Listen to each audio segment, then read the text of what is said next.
California, a name known around the world. But have you ever wondered why California is named California? What if I told you the name comes from a mythical island, a fantasy story about warrior queens, and a fictional paradise of gold? Welcome to Hidden Chapters USA. I'm Tom.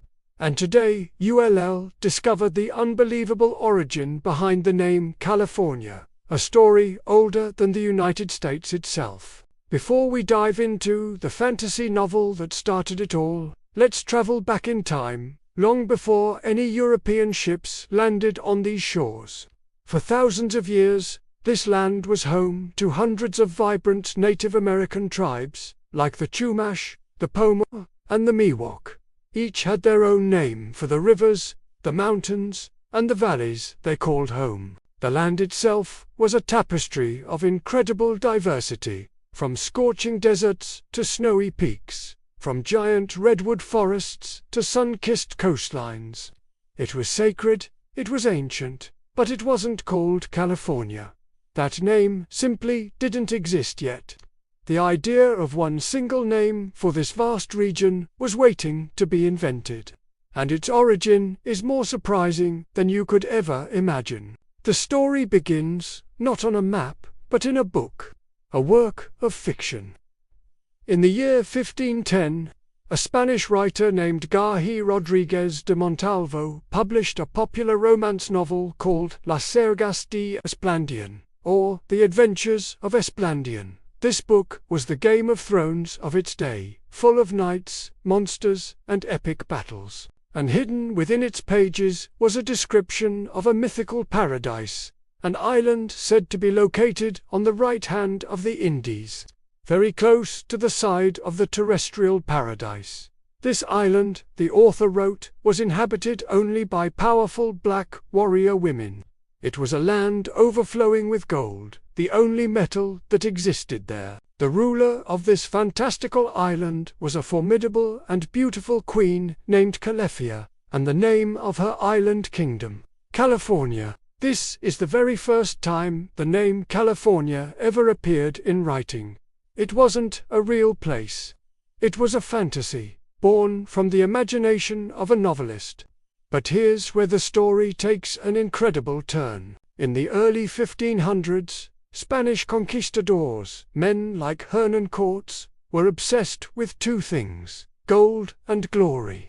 They had heard tales from the novel, which was incredibly popular at the time.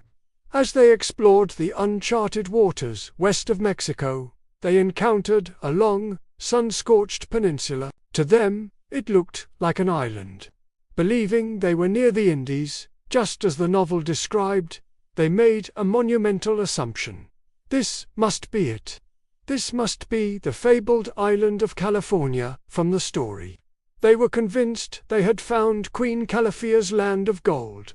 And so, fueled by a fictional tale, they named this new land California. They were mapping the world based on a fantasy story, believing its fiction was their reality. This mistake didn't just fade away. It became one of the most persistent cartographic errors in history. For the next 200 years, maps printed in Europe showed California as a massive island floating off the coast of North America. Renowned mapmakers depicted it, sailors navigated by it, and scholars wrote about it, all convinced it was a separate landmass. Imagine an entire continent being misrepresented for 2 centuries because of a popular adventure story. It wasn't until 1747, after numerous land expeditions finally proved it was connected to the mainland, that cartographers reluctantly corrected their maps. Father Eusebio Kino's expeditions were crucial in proving California was a peninsula, not an island. But by then, it was too late. The name had stuck. The myth of the island of California was gone, but the name itself was now permanently etched onto the real land. Then, in the mid-1800s, history delivered an unbelievable twist that made the original myth seem prophetic. In 1848, gold was discovered at Sutter's Mill. The news spread like wildfire. triggering the Great California Gold Rush. Suddenly, the fantasy from Montalvo's 300-year-old novel, the idea of a land overflowing with gold, felt stunningly real. Hundreds of thousands of people from all over the world rushed west, chasing dreams of unimaginable wealth. The name California became a global synonym for adventure, fortune, and a fresh start.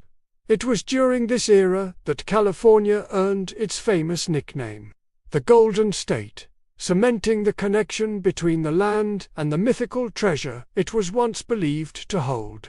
The fiction had, in a way, become fact. Finally, the name became official.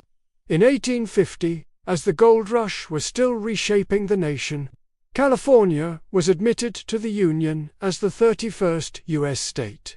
When the time came to formally name this new state, there was no other choice. The name that had started as a figment of a novelist's imagination, that had been mistakenly applied by hopeful explorers, and that had been reinforced by a massive gold rush, was now officially part of American history.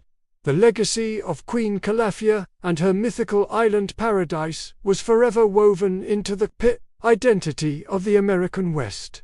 From a fictional page to a real place on the map, the journey of the name was complete. So, why does this strange origin story still matter today? Because the name California carries the echo of its mythical past. It has always represented more than just a place.